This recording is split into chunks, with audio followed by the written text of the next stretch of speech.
You are sitting alone in a damp stone chamber buried deep beneath the largest arena the ancient world ever dared to build. Your wrists ache from the chains. Your throat burns from crying. Only minutes ago, the roar of 50,000 spectators shook the ground above you. They cheered as your husband was torn apart by a starving lion. To them, it was sport. To you, it was the end of your world. Now the arena is emptying. The thunder of the crowd fades into silence. Torches flicker, throwing long shadows across the walls.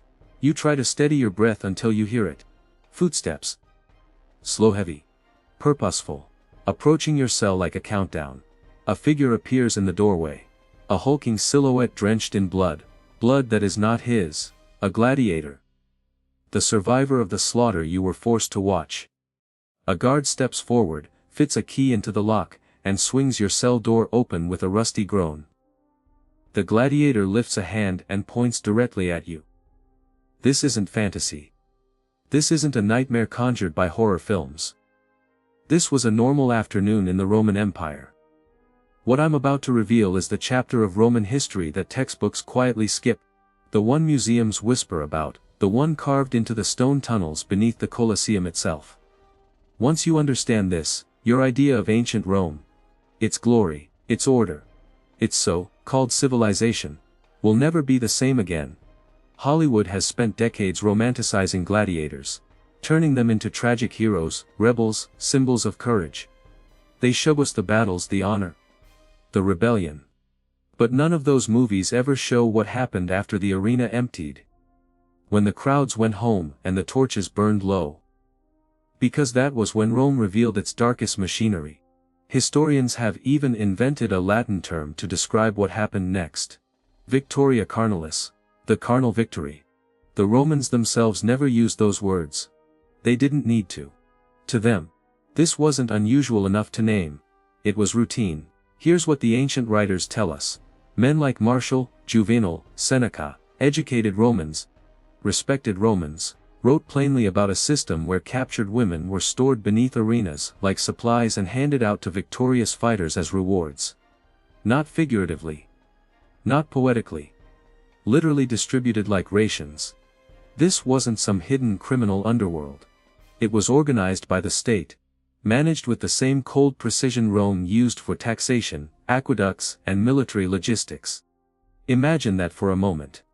The same civilization praised for architecture, law, and engineering also perfected the mass organization of sexual domination as a government program. Before we go deeper into the tunnels, I want you to do something. Look at the like button for a second. If you believe history should be told truthfully, even when it's ugly, even when it hurts, tap that button. And write a comment telling me where you're watching from. Because this story isn't just about ancient Rome. It's about what any empire becomes when it thinks no one will ever hold it accountable.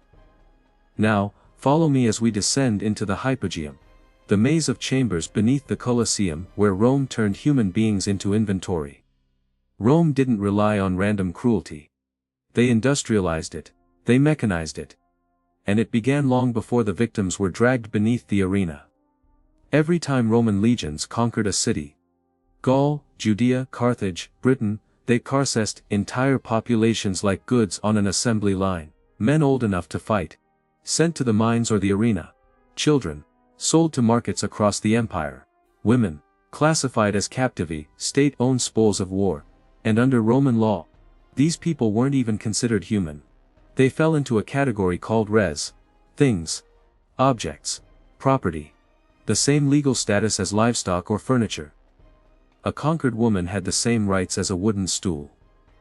Anything done to her wasn't technically a crime. Because you cannot break the law against an object. But Rome didn't stop at legal dehumanization. They turned suffering into public theater. The games were more than entertainment. They were psychological warfare. Watching a Germanic chief battle a lion wasn't just a show. It was Rome reminding the world what happens to anyone foolish enough to resist the empire. And then came the midday interval.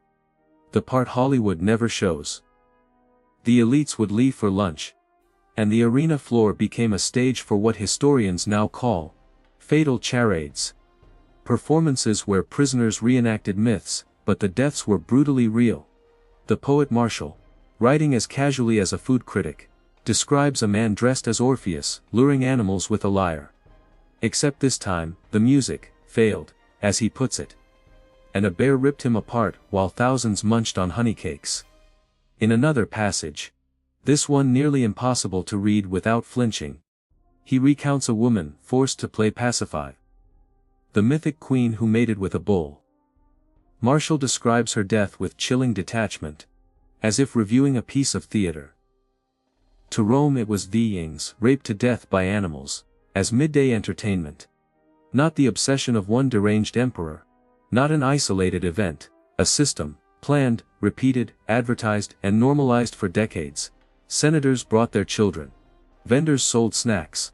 Public notices announced the performances like weekend festivals. And through it all, writers like Martial praised the Roman efficiency behind it. Proud that their empire could turn myth into reality. This was the world that processed conquered women into rewards. For gladiators. A world where cruelty wasn't the exception, it was the policy. Now, let's turn to the men who received those rewards. Gladiators lived in a strange and unsettling space within Roman society. A contradiction so deep that even Rome never truly resolved it. On paper, these men were nothing. Legally, they ranked below household animals, owned by their masters with no more rights than a piece of discarded armor. Yet the moment they stepped onto the sand, they became something entirely different. Icons, legends, objects of obsession for the very elite who pretended to despise them. Ancient graffiti proves this duality. In Pompeii, scribbled next to bakery signs and political slogans, are breathless confessions from Roman women. One fighter is described as the heart throb of the girls, while another is praised as the delight of noble ladies. Some aristocratic women even bribed guards to sneak into gladiator barracks for private meetings that would have sparked unthinkable scandal if exposed. And then there were the truly bizarre extremes. Merchants bottling the sweat scraped from gladiators after combat and selling it as a luxury cosmetic and love potion. Imagine Lushan. Enslaved men treated as disposable property, yet their sweat was sold like perfume. But beneath this admiration was an old terror that never truly faded. The memory of Spartacus hung over Rome like a ghost. In 73 BC, just a handful of escaped gladiators grew into an army of tens of thousands, an uprising so fierce and so humiliating that Rome's greatest general struggled to contain it. When the rebellion was finally crushed, the empire lined the entire road from Capua to Rome with crucified survivors. 6,000 bodies, nailed to crosses spaced like milestones of suffering. That gruesome line served as a warning for centuries: never again will these men rise against us.